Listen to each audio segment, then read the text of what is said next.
سبيل الدموع سبيل مريح نحمده ونصلي على رسوله الكريم اما بعد فاعوذ بالله من الشيطان الرجيم بسم الله الرحمن الرحيم رب اشرح لي صدري ويسر لي امري واحلل عقدة من لساني يفقهوا قولي الحمد لله الذي خلق السماوات والارض وجعل الظلمات والنور له الحمد كله اوله وآخره ظاهره وباطنه لا الہ الا اللہ الہ الاولین والآخرین لا الہ الا هو الرحمن الرحیم۔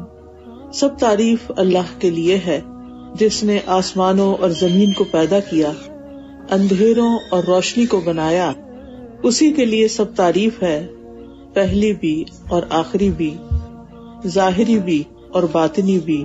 اللہ کے سوا کوئی معبود برحق نہیں، وہ پہلوں اور پچھلوں کا معبود ہے۔ اللہ کے سوا کوئی معبود برحق نہیں، وہ نہایت مہربان اور بہت رحم فرمانے والا ہے۔ ہماری آج کی گفتگو کا موضوع ہے اچھا اخلاق۔ اچھا اخلاق عربی میں اس کو حسن اخلاق کہتے ہیں، یعنی اخلاق کی خوبی، اخلاق کی خوبصورتی۔ یہ انسان کی زندگی کا ایک بہت قیمتی سرمایہ ہے۔ انسان کے پاس بہت سی چیزیں ہوتی ہیں، اس کے پاس مال و دولت ہوتا ہے، گھر ہے، گاڑی ہے، بچے ہیں، آل اولاد ہے، جاب ہے، بہت سی نعمتیں، اتنی نعمتیں کہ جن کو ہم شمار نہیں کر سکتے۔ ان نعمتوں کے ساتھ جس انسان کو اچھا اخلاق نصیب ہو جاتا ہے اور اس کا معاملہ اور بیہیویئر دوسروں کے ساتھ اچھا ہو جاتا ہے، وہ دراصل بہت قیمتی انسان ہے، بہت مالدار انسان ہے، وہ دراصل بہت ہی اعلیٰ درجے کا انسان ہے۔ کسی کی عزت صرف اگر اس کے مال یا عہدے کی وجہ سے ہو یا اس کے حسن کی وجہ سے ہو، وہ حقیقی عزت نہیں ہوتی۔ وہ انسان صرف سامنے والے کی کوئی اچھی چیز دیکھ کر وقتی طور پر اس کو اپریشیٹ کر دیتا ہے، تم آج بہت اچھے لگ رہے ہو، تمہاری یہ رنگ بہت اچھی ہے، تمہارا گھر بہت اچھا ہے، ماشاءاللہ بڑا خوبصورت ہے، وقتی طور پر۔ لیکن بعض لوگ ایسی خوبصورتی اور ایسی چیزوں کو دیکھ کے جیلس بھی ہوتے ہیں۔ لیکن اگر کوئی ایسا انسان آپ کو ملتا ہے جو بہت محبت کے ساتھ ملتا ہے، بہت کیئر کرتا ہے آپ کی، بہت اچھے سے آپ کے ساتھ بہیو کرتا ہے، تو آپ اس کو بھولتے نہیں، آپ اس کی دل سے چاہت کرتے ہیں، دل سے اس سے محبت کرتے ہیں، دل سے اس کی قدر و قیمت پہچانتے ہیں، کیونکہ اس کا اخلاق اچھا ہے۔ آپ بعد میں بھی اس کو یاد کرتے ہیں، دوسروں کے سامنے بھی اس کی تعریف کرتے ہیں۔ خاندان میں کوئی ایسا شخص ہوتا ہے جو سب کے ساتھ بہت اچھی طرح پیش آتا ہے، تو اس صورت میں اس کا بھی لوگوں کے اندر بہت ہوتا ہے کہ وہ بہت اچھا انسان ہے، بہت قابل انسان ہے۔ پھر آپ دیکھیے کہ ہر مذہب کے لوگ، بلکہ دنیا میں بسنے والا ہر انسان اچھے اخلاق اور اچھے برتاؤ کی طرف مائل ہوتا ہے۔ یعنی دنیا میں کوئی ملک ایسا نہیں، کوئی شہر ایسا نہیں، کوئی گھر ایسا نہیں، کوئی انسان ایسا نہیں کہ جو یہ کہے کہ مجھے اچھے اخلاق والے اچھے نہیں لگتے۔ اچھے اخلاق والے لوگ سبھی کے پسندیدہ ہوتے ہیں، سبھی کے دل دادا ہوتے ہیں۔ اور اگر دیکھا جائے تو کسی انسان کی انسانیت اس کے اچھے اخلاق میں ہی ہے، کہ واقعی وہ انسان ہوتا ہے جس کے اندر حسن خوبی پائی جاتی ہے۔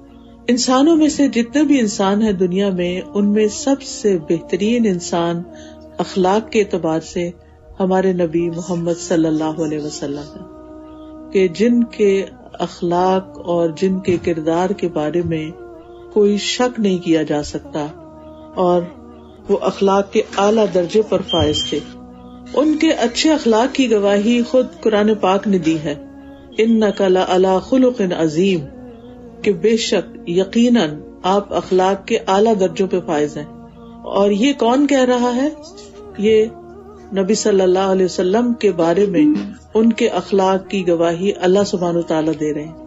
اور اللہ سبحانہ وتعالیٰ سے بڑھ کر کس کی بات اچھی اور سچی ہو سکتی ہے؟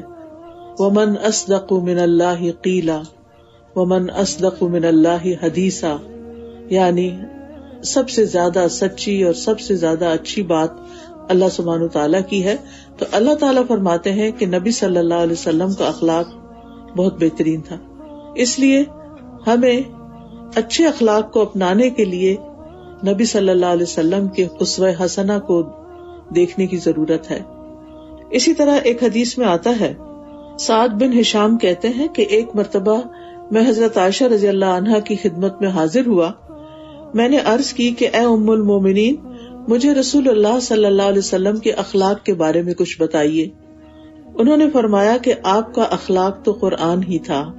کیا تم نے قرآن میں اللہ تعالیٰ کا یہ فرمان نہیں پڑھا وَإِنَّكَ لَعَلَىٰ خُلُقٍ عَظِيمٍ؟ یعنی آپ چلتا پھرتا قرآن تھے. جو کچھ قرآن مجید میں کہا گیا وہ آپ نے کر کے دکھایا.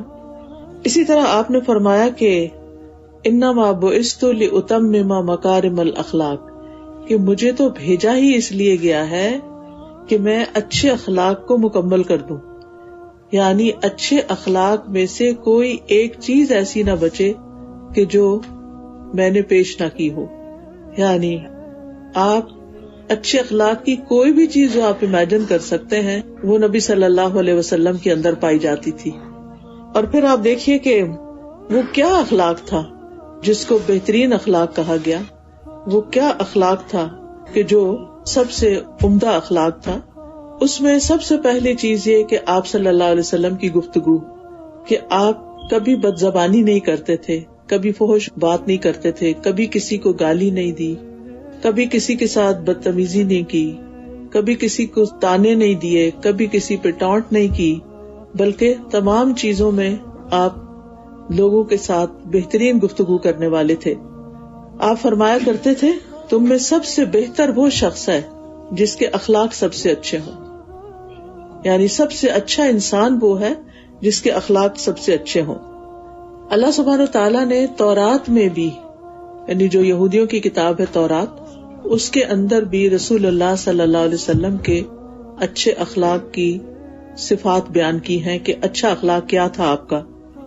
اللہ تعالیٰ نے فرمایا، اے نبی، بے شک ہم نے آپ کو گواہی دینے والا، خوشخبری دینے والا اور ان پڑھوں یعنی عربوں کی حفاظت کرنے والا بنا کر بھیجا ہے.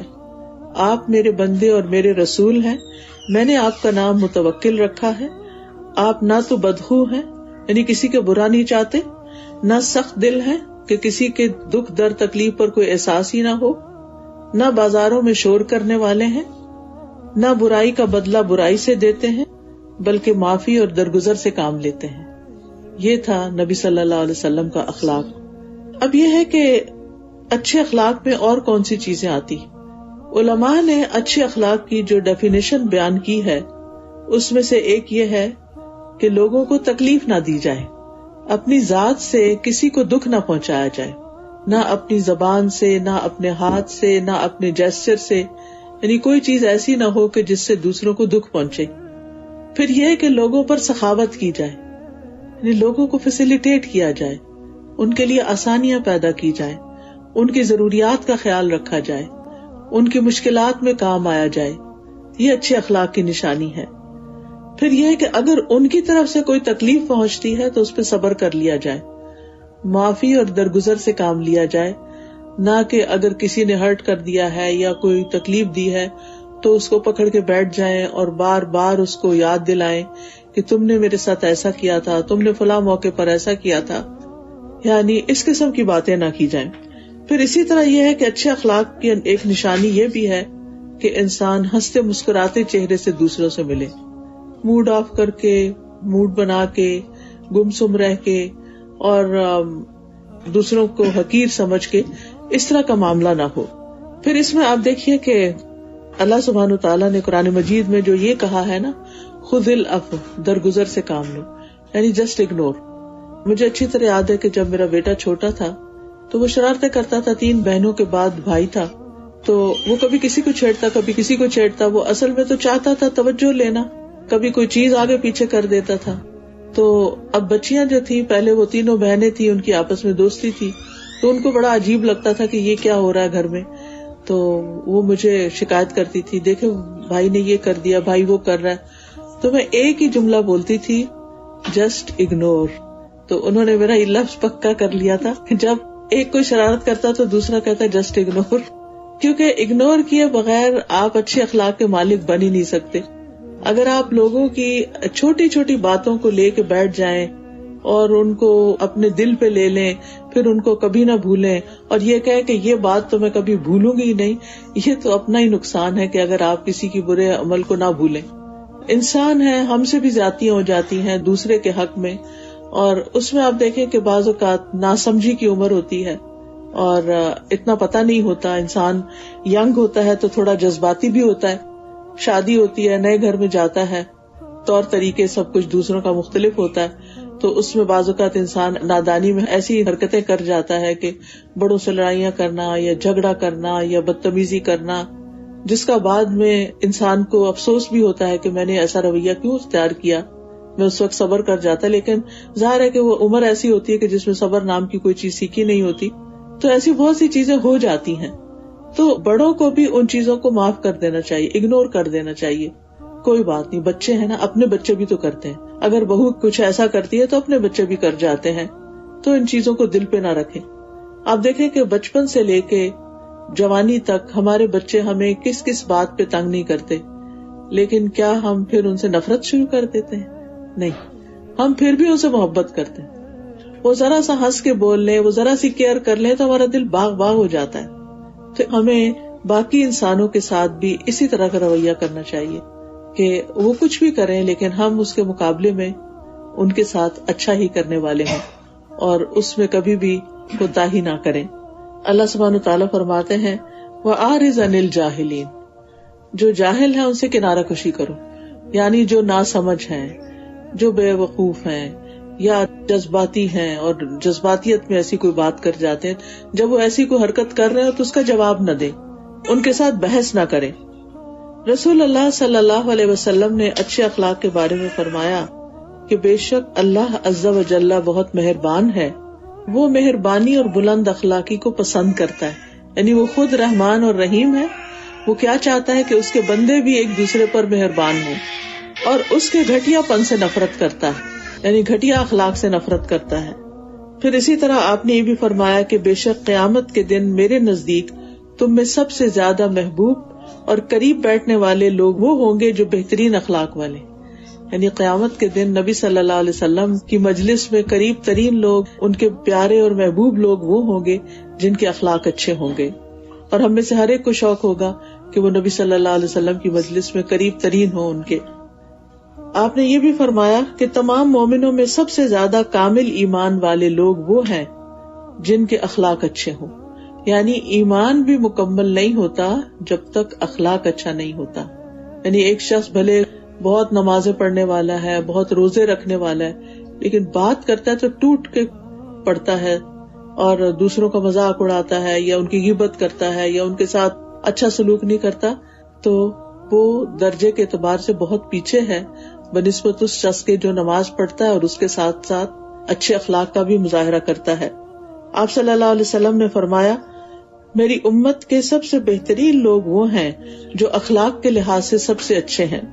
پھر اسی طرح اچھے اخلاق کی ایک نشانی لوگوں کے درمیان صلح صفائی کروا دینا، لوگوں کو جوڑنا نہ کہ توڑنا. دو طرح کے لوگ ہوتے ہیں، ایک وہ ہوتا ہے کہ جو دوسروں کی غیبت کر کے، چگلی کر کے دوستوں میں پھوٹ ڈلواتے ہیں اور لوگوں کو لڑاتے جھگڑاتے ہیں، اور دوسرے وہ لوگ ہوتے ہیں کہ اگر کسی کے درمیان لڑائی جھگڑا ہو بھی جائے تو وہ اس کو ٹھنڈا کرتے ہیں اور ان کو واپس جوڑنے اور ملانے کی کوشش کرتے ہیں. تو ایسے لوگ جو ہیں وہ اللہ تعالیٰ کے پسندیدہ ہیں. نبی صلی اللہ علیہ وسلم نے فرمایا ابن آدم نے کوئی ایسا عمل نہیں کیا جو نماز اور آپس میں صلح کروانے اور اچھے اخلاق سے بہتر ہو. یعنی یہ تین چیزیں جو ہیں اعمال کے اعتبار سے بہت ہی اعلیٰ درجے کی ہیں. پھر اسی طرح آپ نے یہ بھی فرمایا کہ بے شک مومن اپنے اچھے اخلاق سے روزہ دار اور قیام کرنے والے شخص کا درجہ حاصل کر لیتا ہے. یعنی ایک شخص ہے جو ہر روز تہجد پڑھتا ہے لیکن سیدھے منہ بات نہیں کرتا، اور دوسرا شخص ہے کہ جو لوگوں کی خدمت اور اس کی وجہ سے فرض نمازیں تو پڑھ لیتا ہے لیکن بہت تہجد وغیرہ نہیں پڑھ سکتا، لیکن اخلاق اس کا اچھا ہے تو اس کا درجہ کہیں آگے بڑھ جائے گا. پھر میزان میں بھی قیامت کے دن سب سے بھاری نیکی اچھا اخلاق ہوگا. یعنی جب نامہ اعمال تولا جا رہا ہوگا وہ وقت بڑی پریشانی کا ہوگا. 3 اوقات ایسے ہیں کہ جب کوئی کسی کو نہیں پوچھے گا، ہر ایک کو اپنا خوف ہوگا میرا کیا بنتا ہے. ایک وہ وقت ہوگا جب نامہ اعمال سب کو قیامت کے دن ہاتھوں میں دیے جا رہے ہوں گے اور کہا جائے گا اقرا کتابک، اپنی کتاب خود پڑھو، آج تم اپنا حساب لینے کے لیے خود ہی کافی. یعنی ہر انسان کو یہ پتا ہے کہ اس نے کوئی کام کیوں کیا اور کیسے کیا، تو انسان خود ہی فیصلہ کر سکے گا کہ اس کا مقام کیا ہونا چاہیے، اس کا درجہ کہاں ہونا چاہیے اب. اور دوسرا یہ کہ جب اعمال نامے تولے جا رہے ہوں گے کوئی کسی کو نہیں پوچھے گا، ہر ایک کو یہ ہوگا کہ اسکیل پر میری نیکیاں بھاری ہیں یا برائیاں، کون سا پلڑا جھکتا ہے. اور تیسرا ہے پل صراط کراس کرتے ہوئے ہر شخص کو نفسی نفسی پڑا ہوگا، میرا نفس میرا نفس میری ذات، کیونکہ وہ اتنا باریک اور تیز تلوار کی طرح کا پل ہے کہ بس اس پر کھڑے ہونا ہی ایک مشکل کام ہوگا. ہر کوئی یہ چاہے گا بس جلدی سے آگے نکل جاؤں. اس کو کوئی نہیں دیکھے گا اچھا میرا بچہ آیا کہ نہیں، میرے ہسبینڈ آئے کہ نہیں، وہ فلاں کہاں ہے فلاں، کسی کو کسی کا ہوش نہیں ہوگا. ہر ایک کو یہ ہوگا کہ میں بس اسے صحیح سلامت پہنچ جاؤں. تو اس دن کے لیے آج دنیا میں ہمیں تیاری کرنا ہے، آج دنیا میں ہمیں اپنے اعمال کو اچھا کرنا ہے، اور اس میں سے اہم ترین یہ کہ اچھا اخلاق. رسول اللہ صلی اللہ علیہ وسلم نے فرمایا میں ذمہ دار ہوں جنت میں ایک طرف محل کا جو اس شخص کے لیے ہے جو حق پہ رہتے ہوئے جھگڑا چھوڑ دے، یعنی اس کا حق بنتا ہے لیکن جھگڑا چھوڑ دیتا ہے. اور جنت کے درمیان میں ایک محل کا میں ضامن ہوں جو مذاق میں جھوٹ چھوڑ دے. کچھ لوگ ہوتے ہیں لوگوں کو ہنسانے کے لیے بات سے بات نکالنے کے لیے جھوٹ بولتے رہتے ہیں، تو یہ بھی ہمارے دین میں ناپسندیدہ ہے کیونکہ اس سے دوسرے کا اعتبار نہیں رہتا. لوگوں کو یہ نہیں سمجھ آتی کہ یہ شخص سیریس ہے یا ایسے ہی مذاق ہی کر رہا ہے. اور جنت کے اعلیٰ منزلوں میں بہت اونچا گھر کس کے لیے؟ اس شخص کے لیے جو اپنے اخلاق کو اچھا بنا لے. یعنی ان سب سے پھر عالی مقام پہ وہ ہوگا جس کا اخلاق اچھا ہوگا.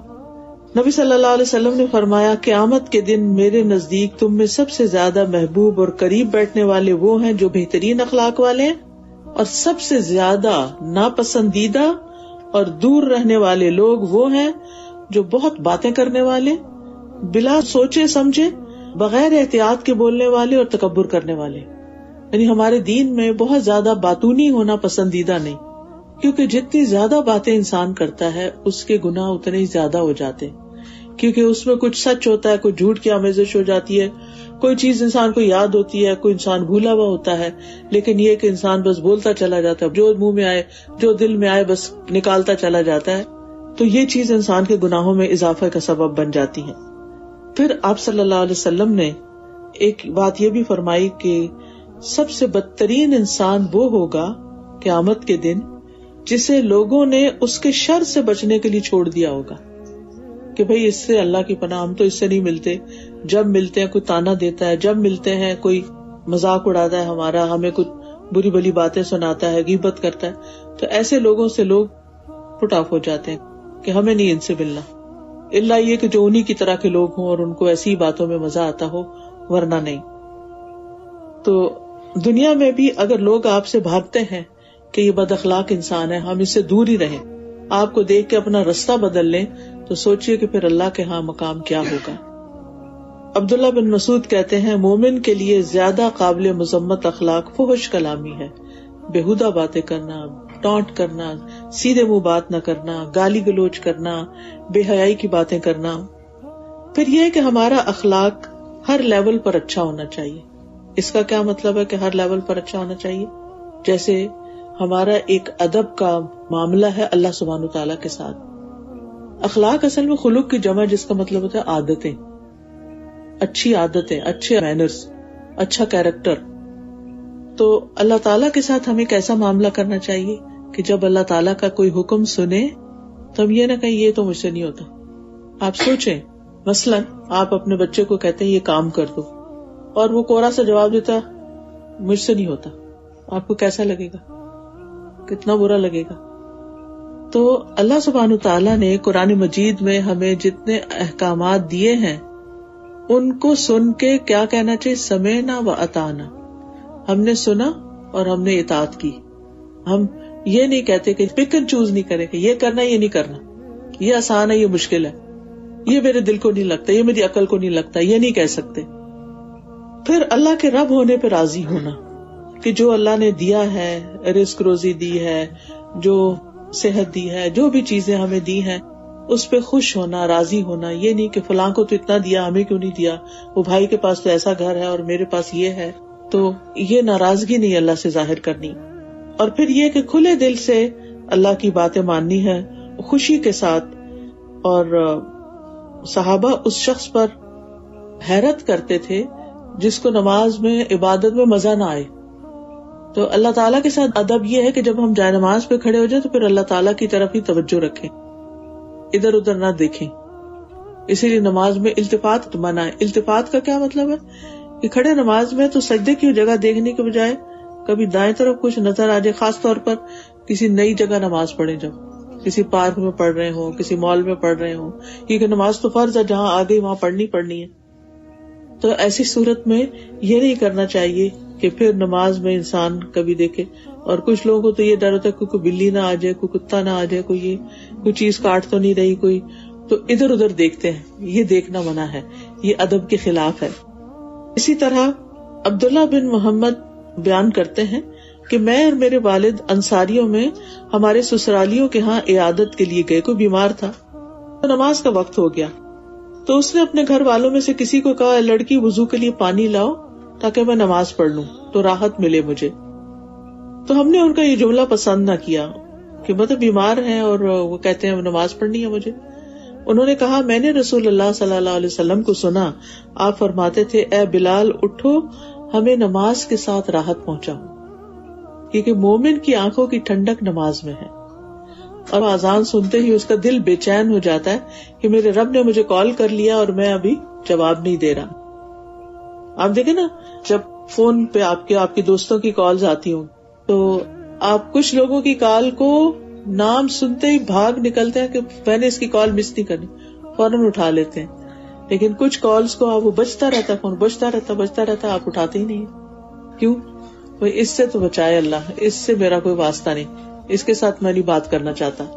تو آپ سوچئے کہ اللہ سبحانہ تعالیٰ ہمیں کال کریں، ہمیں اذان کی آواز آئے اور پھر ہم اٹھ کے ہی نہ دیں اور توجہ ہی نہ کریں اور ادھر ادھر کے کاموں میں لگے رہیں. ٹھیک ہے، کچھ کام لگے ہوئے ہوتے ہیں، ان کو ختم کر کے سمیٹ کے انسان سکون سے نماز پڑھ سکتا ہے، تھوڑا بہت اوپر نیچے ہو جاتا ہے. لیکن بالکل آخری وقت میں نماز پڑھنا اور بالکل اینڈ ٹائم پہ چند ٹھونگے مار لینا، نبی صلی اللہ علیہ وسلم نے اس کو منافق کی نماز بتایا ہے. پھر یہ ہے کہ تقدیر کے فیصلوں پہ راضی ہونا بھی اللہ کے ادب میں سے ہے. کہ بعض اوقات یہ ہوتا ہے کہ اللہ تعالیٰ کسی کو بیٹیاں ہی دیتا ہے، بیٹا نہیں دیتا، تو وہ سوچتا ہے کہ میرے ساتھ شاید اللہ نے کوئی زیادتی کی ہے. نہیں، ایسا کچھ نہیں، زیادتی نہیں ہوتی. اسی طرح کسی کو کوئی بیماری ہو جاتی ہے تو یہ اللہ تعالیٰ کو زیادہ بہتر پتا ہے کہ کس شخص کو کس چیز سے آزمانا ہے. لہذا انسان اللہ کے فیصلوں پر راضی رہے اور اللہ تعالیٰ سے ناراض نہ ہو، جس کی مثال ہمیں حضرت ابراہیم علیہ السلام کی وائف حضرت ہاجرہ میں ملتی ہے. حضرت ہاجرہ کی کہانی تو سب نے سنی ہوگی کہ کس طرح جب ان کے ہاں اسماعیل علیہ السلام کی پیدائش ہوئی اور اس وقت حضرت ابراہیم کی عمر کہتے ہیں، بعض روایات میں آتا ہے کہ 100 سال سے اوپر تھی اور بعض میں آتا ہے کہ 86 سال تھی، اللہ عالم، لیکن بہت بوڑھے ہو چکے تھے. کیونکہ وہ اس بات کا خود بھی اقرار کرتے ہیں، قرآن مجید میں آتا ہے، الحمدللہ الذی وہب لی علی الکبر اسماعیل و اسحاق، کہ اللہ کا شکر جس نے مجھے بڑھاپے میں اسماعیل اور اسحاق عطا کیے. تو بہرحال وہ ان کی اتنی زیادہ ایج تھی. اب وہ بچہ پیدا ہوا ہے، تھوڑا سا دودھ پینے کی عمر کو ہے ابھی، تو وہ حضرت ہاجرہ کو لے کے مکہ کی وادی میں لا کے چھوڑ دیتے ہیں. حضرت ہاجرہ جو ہے ان کے پاس پانی کا ایک مشکیزہ تھا، کچھ کھانے کا پینے کا سامان ہوگا، وہ سارا ختم ہو گیا اور بچہ ان کا دودھ پی رہا تھا. جب خود کھانا پینا ختم ہوا تو بچے کا دودھ بھی ختم ہو گیا. اب وہاں ظاہر ہے کوئی مارکیٹ تو تھی نہیں، کوئی جگہ ایسی نہیں تھی، کوئی نہ ہمسایہ نہ انسان، کہاں سے وہ دودھ لیتی. تو اس موقع پر جب حضرت اسماعیل علیہ السلام کو اور حضرت ہاجرہ کو وہ چھوڑ کے جا رہے تھے تو وہ ابراہیم علیہ السلام کے پیچھے کہ آپ ہمیں کیوں چھوڑ کے جا رہے ہیں. وہ چپ رہے، پھر پوچھتی کیوں چھوڑ کے جا رہے، پھر وہ چپ رہے، پھر پوچھتی کیوں چھوڑ کے جا رہے، کیا اللہ نے آپ کو حکم دیا تھا؟ کہا اللہ نے حکم دیا. کہا پھر اللہ ہمارے سے برا نہیں کرے گا، اللہ اچھا ہی کرے گا. تو بعضوں کا زندگی میں ایسے موڑ آ جاتے ہیں جو ہماری مرضی، ہماری پسند کے بالکل خلاف ہوتے ہیں. لیکن کیا چیز ہمیں تسلی دیتی کہ یہ اللہ کا فیصلہ ہے, اللہ اس میں سے بھی خیر نکالے گا, اللہ اچھا ہی کرے گا. جیسے حضرت ابراہیم کی وفات پر جو نبی صلی اللہ علیہ وسلم کے بیٹے تھے, آپ نے کیا فرمایا کہ ان العین تدمع والقلب یحزن ولا نقول الا ما یرضی ربنا. آنکھیں روتی ہیں, دل غمگین ہے, اور ہم وہی بات کہیں گے جس سے ہمارا رب راضی ہو. زبان سے کچھ نہیں کہنا, شکوہ نہیں, گلہ نہیں, بلکہ رب کی رضا پہ راضی. اور اے ابراہیم, ہم تمہاری جدائی سے بہت غمگین ہیں. نبی صلی اللہ علیہ وسلم بھی غمگین ہوتے تھے. تو اس لیے بہت ضروری ہے کہ ہم اللہ کے فیصلوں, تقدیر کے فیصلوں پہ راضی رہیں. کسی نقصان کے وقت, کسی بیماری کے وقت, کسی کی وفات کے وقت, اور اسی طرح اور چیزیں جو زندگی میں پیش آتی ہیں. اللہ سبحانہ و تعالیٰ کے بعد نبی صلی اللہ علیہ وسلم کا ادب. آپ کا نام آئے تو کیا پڑھنا چاہیے؟ صلی اللہ علیہ وسلم. جو لوگ آپ کی زندگی میں آپ کے سامنے تھے, ان کو آپ کے سامنے اونچی آواز کی اجازت نہیں تھی. سورۃ الحجرات میں اس کی ڈیٹیل آتی ہے. لا ترفعوا اصواتکم فوق صوت النبی. اپنی آوازیں نبی کی آواز سے بلند نہ کرو. اور یہی ادب ہمیں سکھایا گیا ہے کہ بڑوں کے سامنے اونچی آواز کے ساتھ بات نہیں کرنی چاہیے. جیسے ماں باپ ہیں, بزرگ, دادا دادی ہیں, تو بدتمیزی نہیں کرنی چاہیے ان کے سامنے, بد اخلاقی نہیں کرنی چاہیے. پھر اس کے بعد یہ ہے کہ والدین کے ساتھ اچھا سلوک کرنا, ان کے ساتھ حسن اخلاق سے پیش آنا. قرآن مجید میں اللہ تعالیٰ فرماتے ہیں وَقَضَىٰ رَبُّكَ أَلَّا تَعْبُدُوا إِلَّا إِيَّاهُ وَبِالْوَالِدَيْنِ إِحْسَانًا إِمَّا يَبْلُغَنَّ عِندَكَ الْكِبَرَ أَحَدُهُمَا أَوْ كِلَاهُمَا فَلَا تَقُل لَّهُمَا أُفٍّ وَلَا تَنْهَرْهُمَا وَقُل لَّهُمَا قَوْلًا كَرِيمًا وَاخْفِضْ لَهُمَا جَنَاحَ الذُّلِّ مِنَ الرَّحْمَةِ وَقُل رَّبِّ ارْحَمْهُمَا كَمَا رَبَّيَانِي صَغِيرًا. اور آپ کے رب نے فیصلہ کر دیا کہ اس کے سوا کسی کی عبادت نہ کرو, یعنی اللہ کے سوا کسی کی عبادت نہ کرو. اور ماں باپ کے ساتھ اچھا سلوک کرو, ان کا کہنا مانو, ان سے اچھے سے بات کرو.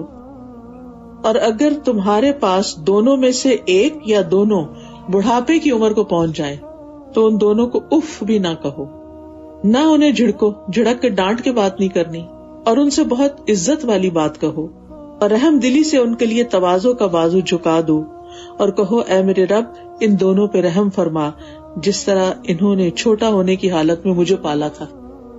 جب میں کمزور تھا, میں محتاج تھا, تو انہوں نے میرا خیال کیا, تو یا اللہ تو بھی ان پر اپنی رحمت نازل فرما. والدین جس چیز کا حکم دیں ان کی بات ماننی چاہیے, الا یہ کہ وہ کوئی حرام کام ہو. ان کی بات کو نفلی عمل پر مقدم رکھنا چاہیے. یعنی آپ نفل پڑھ رہے ہیں, انہوں نے آواز دی, نفل توڑ کے آپ آ جائیں, بات سنیں ان کی, یعنی ان کی بات کو سننا چاہیے.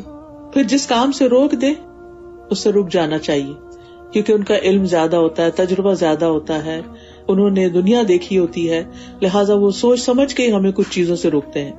پھر یہ کہ ان کو خوش کرنے کی کوشش کرنی چاہیے اور خوش کرنے کی حرص رکھنی چاہیے. مثلاً ان کو تحفے دینا, چاہے وہ کتنے ہی امیر کیوں نہ ہو, یعنی تحفہ کو صدقہ نہیں ہوتا. ان سے دل لگی کرنا, ان کو ہنسانا, اور جن لوگوں کو وہ پسند کرتے ہیں ان کی باتیں کرنا. کیونکہ بعض اوقات ماں باپ اپنے کسی خاص بچے کی باتیں سننا چاہتے ہیں, یا کسی دوست کی, یا کچھ, یا کسی کھانے کی, یا کہیں جانے کی, تو جس طرح کی باتیں انہیں اچھی لگتی ہیں اس طرح کی کہانیاں ڈالنا. اور پھر ان کو یہ احساس دلاتے رہنا کہ آپ بہت اچھے والدین ہیں, آپ نے ہماری اچھی تربیت کی ہے, آپ ہمارا بہت خیال رکھتے تھے, تاکہ اس سے وہ خوش رہیں. یعنی سب سے بڑی چیز جو ہم ماں باپ کو دے سکتے ہیں وہ خوشی ہے. انہیں ہم سے ویسے کچھ چاہیے نہیں ہوتا, یعنی ماں باپ تو ساری زندگی دینے والے ہوتے ہیں, ان کو تو دے کر خوشی ہوتی ہے.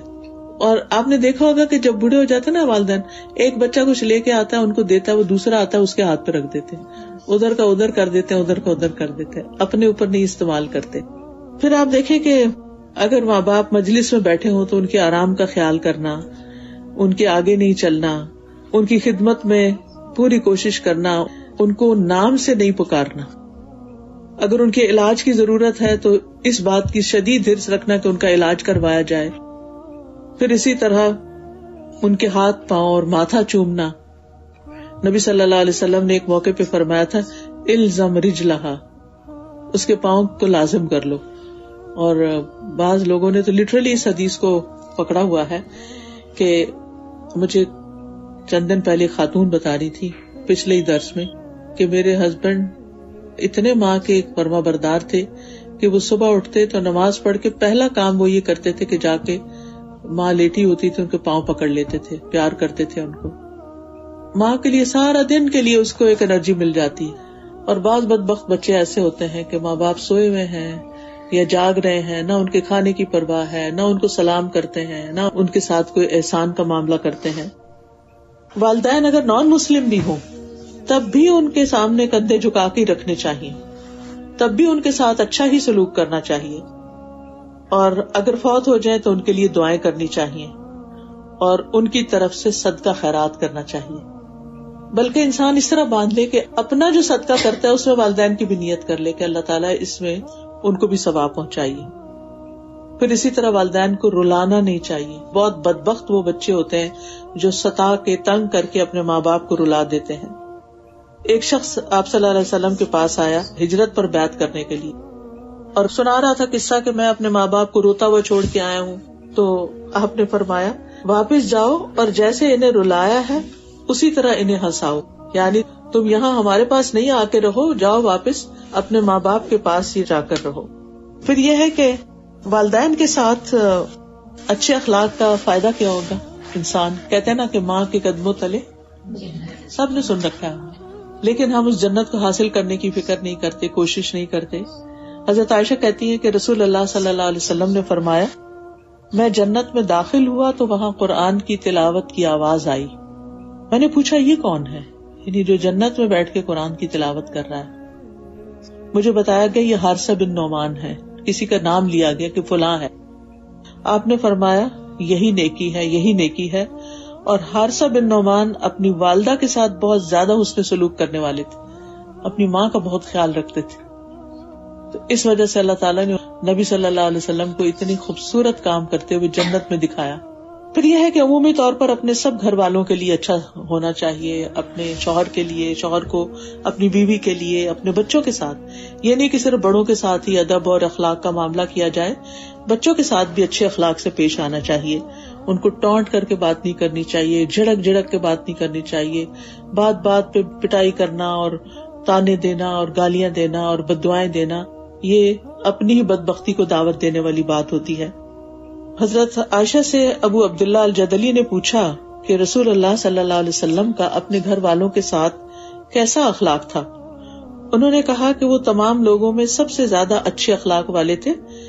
بےہودہ باتیں نہیں کرتے تھے، بےہودہ گوئی نہیں کرتے تھے، بازاروں میں شور نہیں مچاتے تھے، برائی کا بدلہ برائی سے نہیں دیتے تھے بلکہ معاف کر دیتے تھے، درگزر فرماتے تھے. اسی طرح حضرت عائشہ سے پوچھا گیا کہ نبی صلی اللہ علیہ وسلم گھر میں کیا کیا کرتے تھے. تو وہ بتاتی ہیں کہ آپ گھر کے کام کاج میں مصروف رہتے اور جب نماز کا وقت ہوتا تو نماز کے لیے اٹھ کھڑے ہوتے، یعنی نمازوں کی فکر کرتے تھے، باقی اپنے گھر والوں کے ساتھ نارمل زندگی گزارتے تھے. حضرت عائشہ کہتی ہیں کہ جب بھی انہوں نے کسی چیز کی نبی صلی اللہ علیہ وسلم سے فرمائش کی تو آپ نے اس کو پورا کر دیا، یعنی آپ کی کسی فرمائش کو کبھی ٹالا نہیں تھا. ان کی فرمائشیں بھی تو بہت بڑی بڑی نہیں ہوگی جو آج کل خواتین کی ہو گئی ہیں کہ ایک ایک بیگ $1000 میں ہے اور پھر شوہر کو مجبور کرتے ہیں کہ وہ جہاں سے مرضی لائے لا کر ہی دے. پھر اسی طرح یہ ہے کہ بچوں پر رحم اور شفقت کے ساتھ معاملہ کرنا چاہیے. انس بن مالک کہتے ہیں کہ میں نے رسول اللہ صلی اللہ علیہ وسلم سے بڑھ کر کسی کو بچوں پر شفقت کرتے ہوئے نہیں دیکھا تھا. سب سے زیادہ وہ بچوں سے پیار کرتے تھے، ہمدردی کا معاملہ کرتے تھے، بچوں کو پیار کے ساتھ چھوتے تھے. جابر بن سمرہ کہتے ہیں میں نے رسول اللہ صلی اللہ علیہ وسلم کے ساتھ ظہر کی نماز پڑھی، پھر آپ اپنے گھر جانے کو نکلے، میں بھی آپ کے ساتھ نکلا. سامنے کچھ بچے آ گئے، آپ نے ہر بچے کے گال پہ ہاتھ پھیرا اور میرے بھی گال پہ ہاتھ پھیرا. آپ کے ہاتھ میں نے وہ ٹھنڈک اور خوشبو پائی جیسے کسی خوشبو ساز کے ڈبے سے ہاتھ نکالا ہو. اتنا خوبصورت، یعنی آپ خوشبو کا بہت استعمال کرتے تھے، صاف ستھرے رہتے تھے. تو وہ اس بچے کو ہمیشہ کے لیے یاد رہ گیا کہ نبی صلی اللہ علیہ وسلم کا لمس مبارک کیسا تھا. پھر بچوں کے جذبات کا خیال رکھتے تھے، کبھی ڈانٹتے نہیں تھے. حضرت انس کہتے ہیں کہ میں نے نبی صلی اللہ علیہ وسلم کی مدینہ منورہ میں 10 برس خدمت کی، اور ان کی خواہش کے مطابق ہر کام ان کی خواہش کے مطابق نہیں ہوتا تھا. ظاہر بچے تھے، ہر چیز تو پرفیکٹ نہیں ہو سکتی تھی، لیکن آپ نے مجھے کبھی نہ اف کہا، نہ ہی کبھی یہ فرمایا کہ تم نے یہ ایسا کیوں کیا اور ایسا کیوں نہیں کیا. کوئی تنقید نہیں کرتے تھے، بلکہ محبت کا معاملہ کرتے تھے.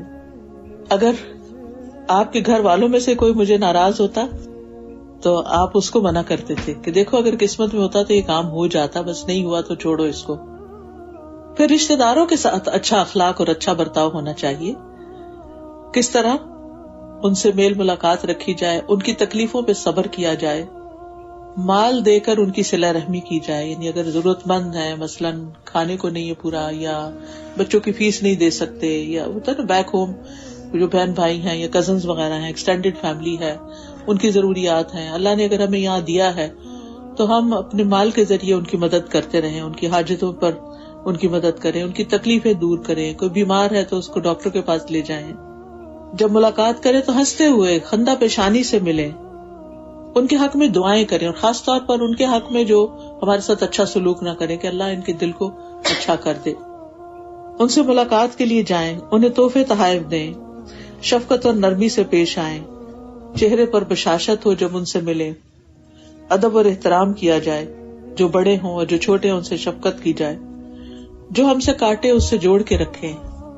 پھر صدقہ وغیرہ میں رشتہ داروں کو مقدم رکھیں، یعنی پہلے ان کو دیں اگر وہ صدقے کو ڈیزرو کرتے ہیں. پھر سلام کے ذریعے رشتوں کو تازہ رکھیں. نبی صلی اللہ علیہ وسلم نے فرمایا بلو ارحامکم ولو بسلام، اپنی رشتہ داریوں کو تازہ رکھو چاہے سلام کے ساتھ ہی کیوں نہیں. یعنی عید کے موقع پر، کوئی خوشی غمی کا موقع ہے، نہیں بھی تو آف اینڈ آن رشتہ داروں کی لسٹ سامنے رکھ کے کبھی کسی کو کال کر لیا، کبھی کسی کو کر لیا، کبھی کسی سے بات کر لی. کیونکہ صلہ رحمی کی وجہ سے عمر میں برکت ہوتی ہے اور رزق میں بھی برکت ہوتی ہے.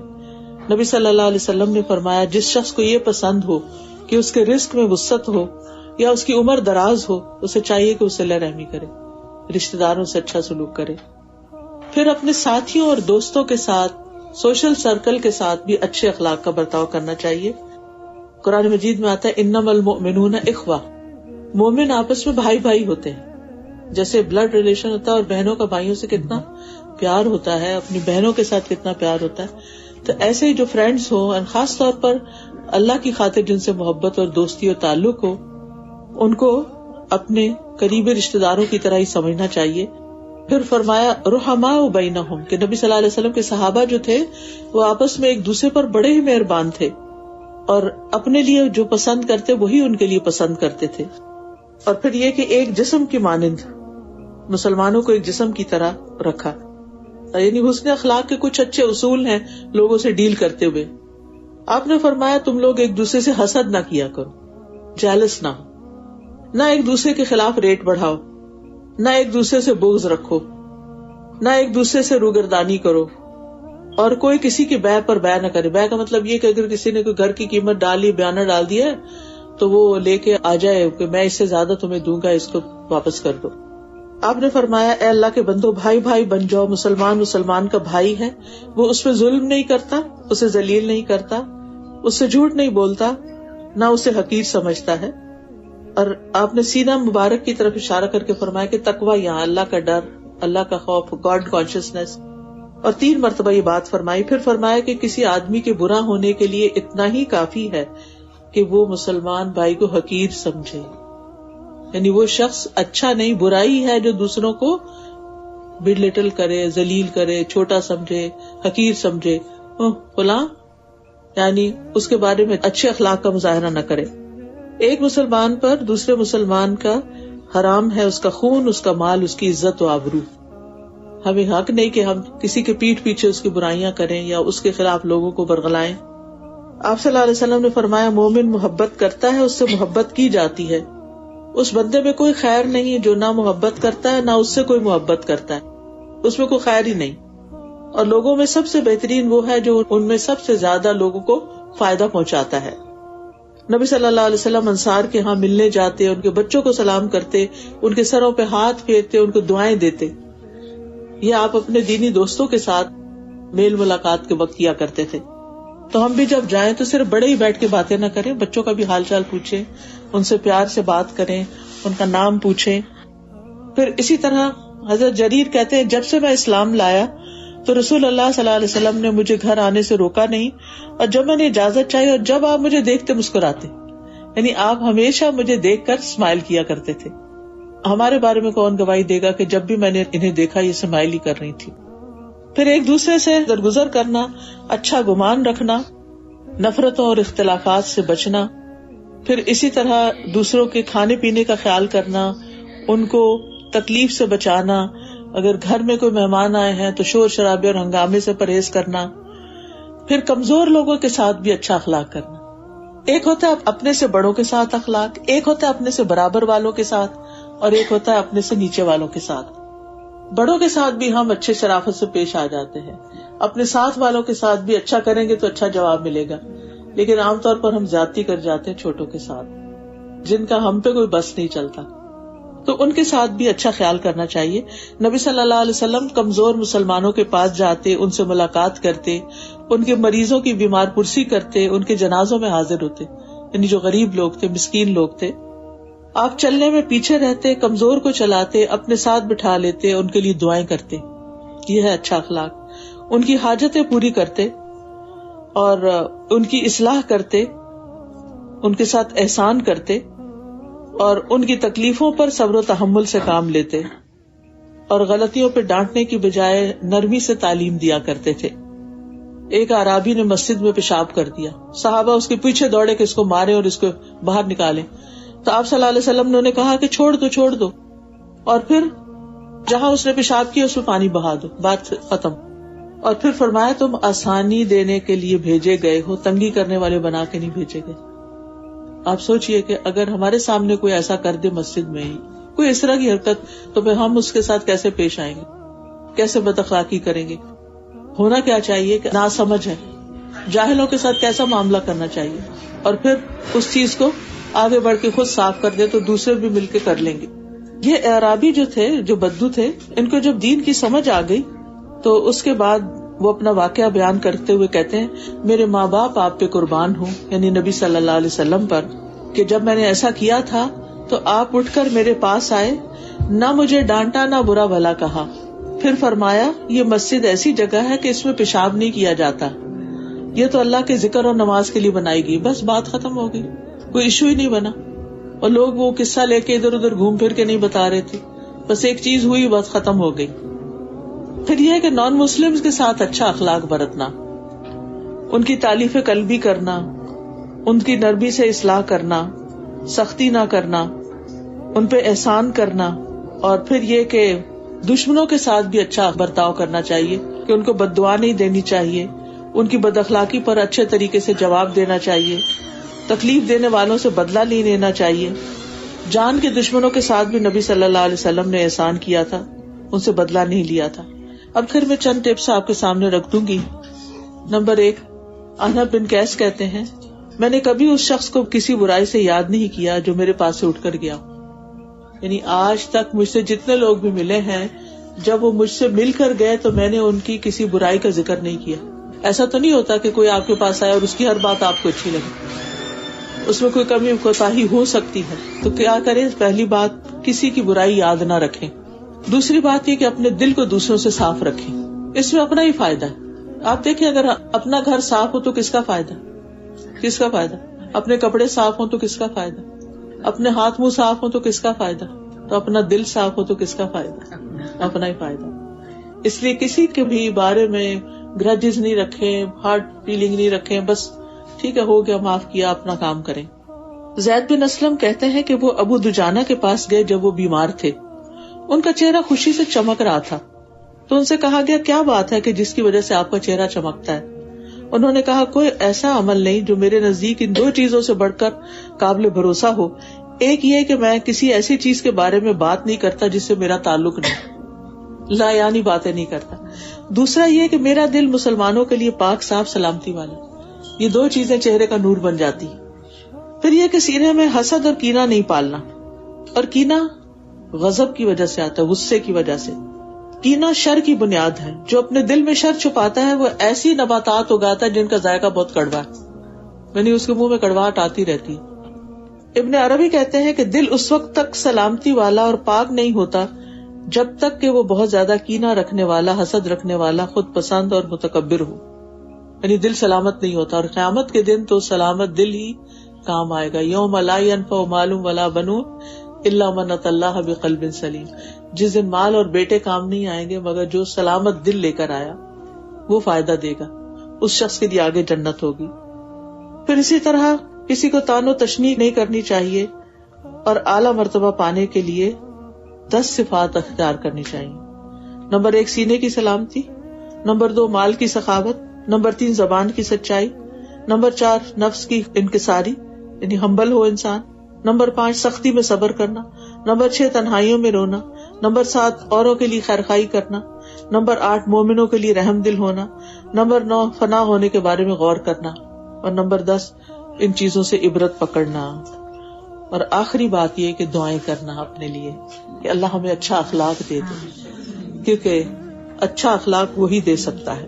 تو ہم دعا کر لیتے ہیں. سبحان اللہ والحمد للہ ولا الہ الا اللہ واللہ اکبر ولا حول ولا قوة الا باللہ العلی العظیم. اللہم صلی علی محمد وعلی آل محمد کما صلیت علی ابراہیم وعلی آل ابراہیم انک حمید مجید. اللہم بارک علی محمد وعلی آل محمد کما بارکت علی ابراہیم وعلی آل ابراہیم انک حمید مجید. ربنا آتنا فی الدنیا حسنۃ وفی الآخرۃ حسنۃ وقنا عذاب النار. ربنا اغفر لنا ولاخواننا الذین سبقونا بالایمان ولا تجعل فی قلوبنا غلا للذین آمنوا ربنا انک رؤوف رحیم. اے ہمارے رب ہمیں بھی بخش دے اور ہمارے ان بھائیوں کو بھی بخش دے جو ہم سے پہلے ایمان لائے تھے، اور جو لوگ ایمان لائے ہیں ان کے لیے ہمارے دلوں میں کدورت نہ رہنے دے. اے ہمارے رب تو بہت شفقت کرنے والا اور رحم فرمانے والا ہے. اللہم اہدنی لأحسن الاخلاق لا یہدی لأحسنها الا انت واصرف عنی سیئها لا یصرف عنی سیئها الا انت. اے اللہ مجھے اچھے اخلاق کی ہدایت عطا فرما، تیرے سوا کوئی اچھے اخلاق کی ہدایت نہیں دے سکتا. اے اللہ مجھ سے برے اخلاق دور کر دے، اور تیرے سوا کوئی مجھے برے اخلاق سے دور نہیں کر سکتا. اللہم اغفر لی ذنوبی وخطایایا، اللہم انعشنی واجبرنی واہدنی لصالح الاعمال والاخلاق فانہ لا یہدی لصالحها ولا یصرف سیئها الا انت. اے اللہ ہمارے گناہوں خطاؤں کو معاف فرما دے. اے اللہ ہمیں تندرستی عطا فرما. اے اللہ ہماری کمیاں پوری کر دے. اے اللہ ہمیں نیک اعمال اور اخلاق کی طرف رہنمائی فرما، کیونکہ نیکی کی رہنمائی کرنے والا اور برائی دور کرنے والا تیرے سوا کوئی نہیں. اللہم انی اعوذ بک من منکرات الاخلاق والاعمال والاہواء. اے اللہ ہم تجھ سے برے اخلاق، برے اعمال اور بری خواہشات سے پناہ چاہتے ہیں. اللہم جنبنی منکرات الاخلاق والاہواء والادواء. اے اللہ مجھے برے اخلاق، بری خواہشات اور بری بیماریوں سے بچا. اللہم احسنت خلقی فاحسن خلقی. اے اللہ تو نے میری صورت اچھی بنائی، سیرت بھی اچھی بنا دے. یا رب العالمین اس گھر پر اپنی رحمت اور برکت نازل فرما. انہوں نے اس محفل کے لیے جو بھی محنت کی ہے، کوشش کی ہے، اللہ تعالیٰ اسے قبول فرما اور ان کے لیے صدقہ جاریہ بنا دے اور انہیں اس کی بہترین جزا عطا فرما. اللہ اس گھر کے اندر اپنی رحمت برکت نازل فرما. ان کے بچوں کو نیک بنا. اللہ ہم سب کی اولادوں کو نیک بنا. اللہ ان کے ایمان کی حفاظت فرما. یا اللہ ہمیں دین کا علم عطا فرما اور ہمیں اس علم پر عمل کرنے کی توفیق عطا فرما. اللہ قرآن کو ہمارے سینے کی بہار بنا دے. یا اللہ ہمیں اپنے پسندیدہ لوگوں میں شامل کر لے. ربنا هب لنا من ازواجنا وذرياتنا قرة اعین وجعلنا للمتقین اماما. یا رب العالمین ہمیں بھلائیوں کے رستے دکھا دے اور ان پر چلنے کی توفیق عطا فرما دے اور شر کے رستوں سے ہمیں دور رکھ. اللہ برے لوگوں سے دور رکھ اور نیک لوگوں کی صحبت اور کمپنی عطا فرما. یا اللہ جتنی بہنیں آئی ہیں ان کے دلوں میں جو دعائیں ہیں اور ان کی جو فریادیں ہیں اور حاجتیں ہیں اپنی رحمت سے پوری فرما دے. ربنا تقبل منا انک انت السمیع العلیم وتب علینا انک انت التواب الرحیم وصلی اللہ تعالی علی خیر خلقہ محمد وعلی آلہ واصحابہ واہل بیتہ اجمعین برحمتک یا ارحم الراحمین. الہی آمین.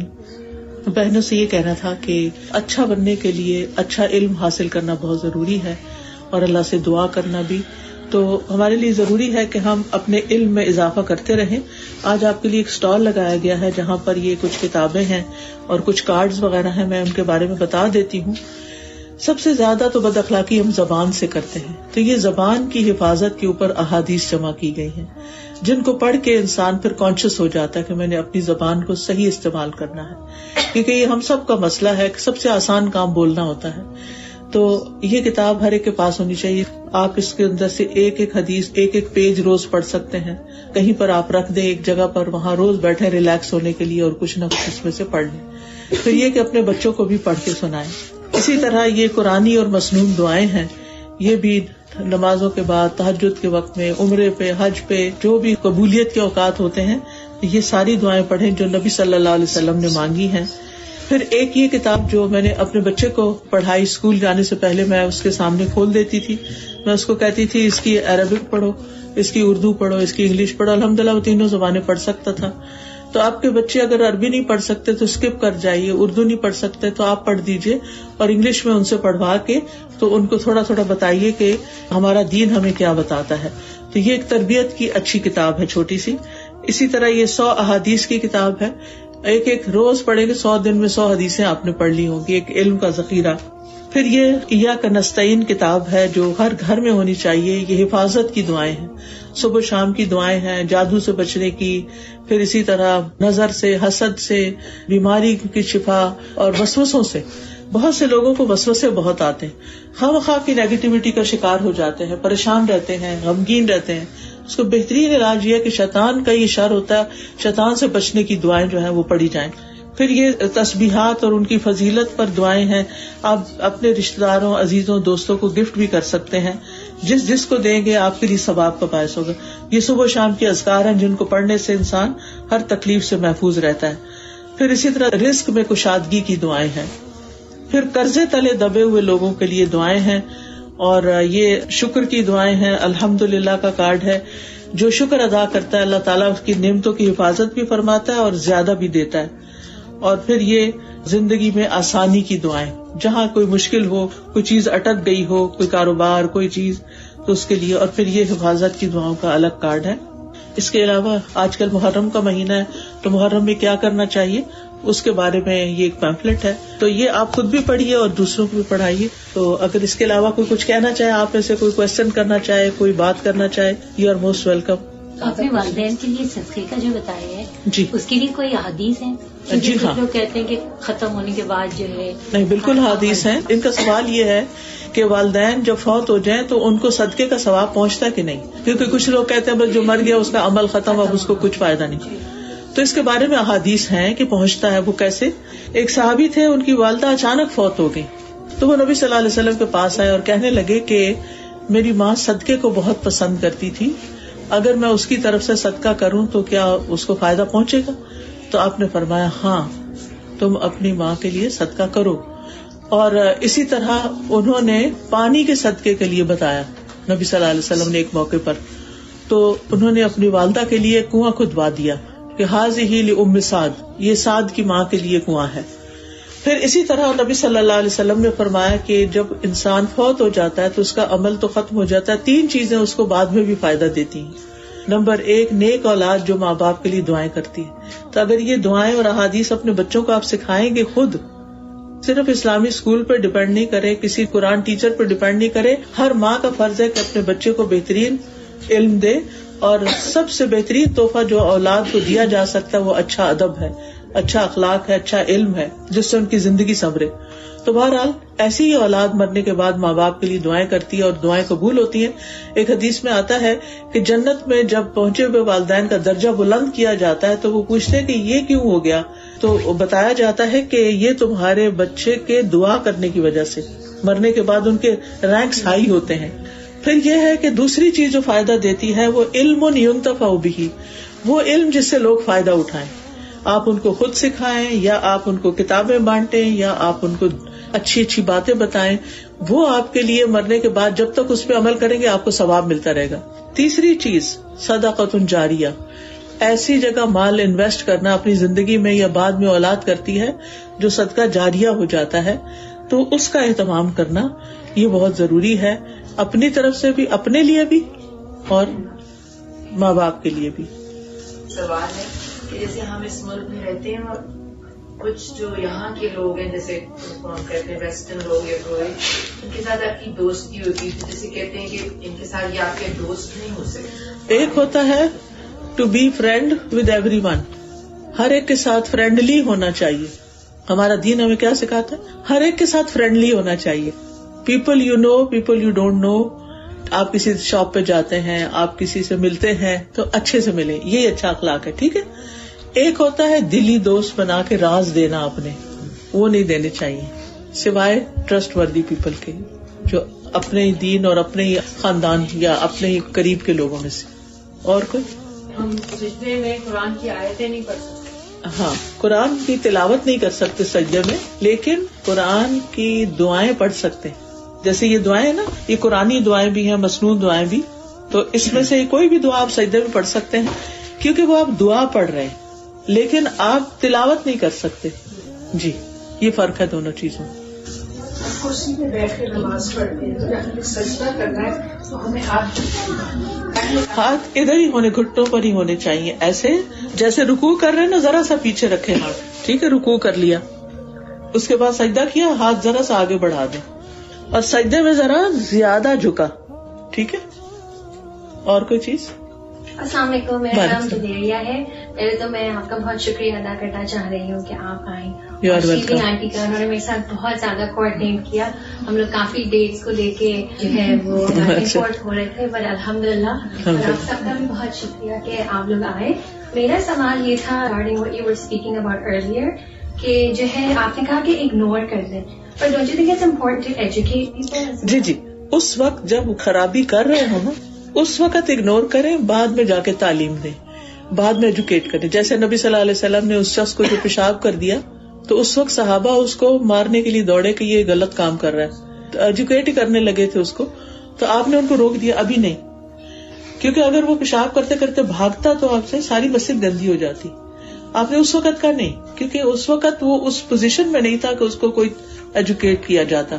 جب وہ کر چکا تو پھر بعد میں آپ اس کے پاس گئے اور آپ نے بتایا یہ مسجد ہوتی ہے، مسجد اللہ کی ذکر اور نماز کے لیے ہے اور اس میں پیشاب نہیں کرنا چاہیے، تو اس کو سمجھایا بھی. یعنی سمجھانا بھی چاہیے جیسے اپنے بچے ہی ہیں.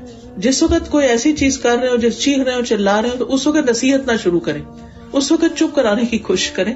اور جس وقت جا رہے ہیں، مثلا کسی کے گھر جا رہے ہیں اور آپ کو پتا ہے آپ کا بچہ وہاں جا کے شرارتیں کرے گا، تو آپ پہلے سے اس کو ایجوکیٹ کر کے لے جائیں کہ ہم جائیں گے، آپ نے آرام سے بیٹھنا ہے، آپ نے ان کی چیز کو نہیں چھیڑنا. آپ ایسا نہیں، یہ نہیں کہ جب وہ ان کے گھر لے گئے بغیر سمجھا اور وہ چھیڑا، ادھر آؤ، یہ نہ کرو، وہ نہ کرو، وہ نہ کرو. وہ بچہ سب کے سامنے بھی امبیرس ہوتا ہے اور اس کو پتا نہیں ہوتا. تو اگنور کرنے کا ایک ٹائم ہوتا ہے اور ایجوکیٹ کرنے کا ایک ٹائم ہوتا ہے. سب سوال تو فقہ کا ہے، اگر آپ اجازت دیں تو. جی، اگر مجھے جواب آتا ہوا تو حاضر ہوں. ڈاکٹر فیملی میں بہت زیادہ بزرگ اس طرح کے سوال اور بہت عرصے سے یہ اشکال چلا آ رہا ہے. جی، جیسے جو لوگ معذور کی کیٹیگری میں آتے ہیں نا، جی ہاں، جن کا وضو رہتا نہیں ہے، جی بالکل، کا خطرہ نکلا یا کسی اور وجہ سے، تو عموماً بتایا جاتا ہے کہ آپ جو نئی نماز کا ٹائم شروع ہو رہا ہے، اگر اس وقت آپ وضو کر لیں تازہ، تو پھر وہ اگلی نماز تک کے ٹائم میں نماز اور قرآن پاک یا جو بھی کوئی عبادت ایسی. لیکن یہاں پہ جیسے میری بہن ابھی گئی کسی پہ بہت لمبے فاصلے کا سفر ہوتا ہے، ابھی اگلی نماز کا ٹائم شروع نہیں ہوا ہوتا اور آپ کو پتا ہوتا ہے کہ جو رستہ آپ کور کریں گے اس میں آپ کو کوئی وضو کی پراپر فیسلٹی نہیں ملے گی، تو وہ بزرگ اگر گھر سے وضو کر لیں لیکن جی نماز کا ٹائم داخل نہیں ہوا، ہاں تو کیا ان کے لیے ٹھیک؟ جی ٹھیک ہے ان کے لیے، کیونکہ ان کی نیت اس نماز کی ہے. جی اوکے. سبحانک اللہم و بحمدک، اشہد ان لا الہ الا انت، استغفرک و اتوب الیک. السلام علیکم و رحمۃ اللہ وبرکاتہ. سبیل الدموع سبیل